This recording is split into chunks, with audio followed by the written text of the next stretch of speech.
So if mitigation doesn't work, you're going to need to have a plan, a response plan. So the response, it depends upon how well you have prepared. So in the event that Crocodile does make it to St. Louis, I believe that the preparation phase is the most important and difficult phase of the emergency management process.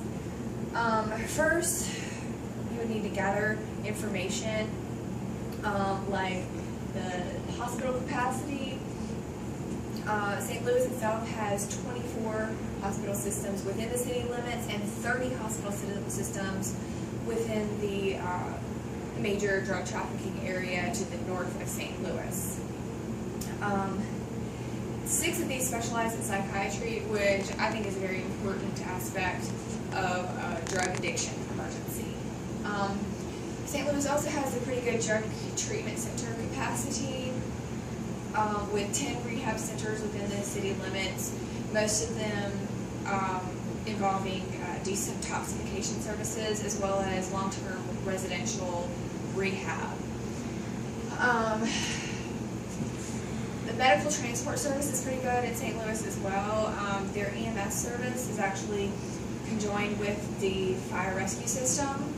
So they operate out of 36 engine houses, with each unit being equipped with the basic life systems and the automatic external defibrillators for the heart failure that could occur with Crocodile overdose.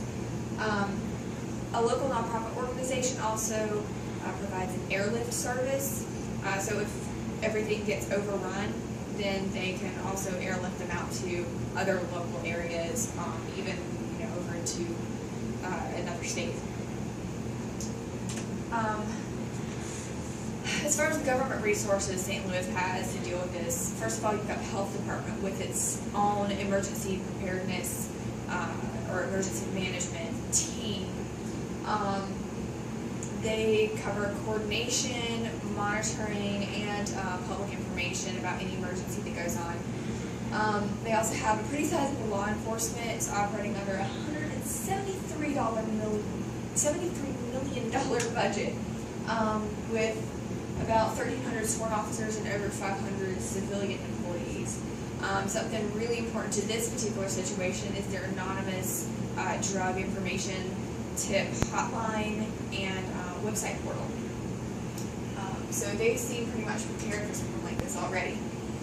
The next part is very difficult, is developing an action plan. The health department's main concern would be to develop a communication matrix to coordinate all of these resources that St. Louis already has.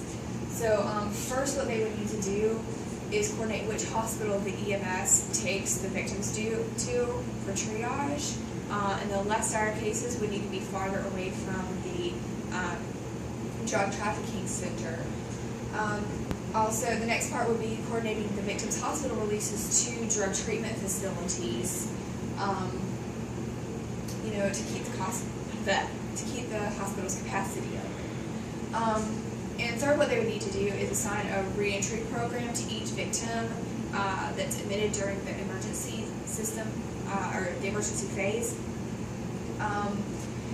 to just help them through that process and ease the recovery state. So they would work with the victims even after the state of emergency has been lifted until all of them are completely reintegrated into a normal drug-free lifestyle, hopefully. So St. Louis has all the resources that's pretty much needed to cover an emergency like this. Basically the hard part is to keep it from happening, and if it does happen, be really prepared for it.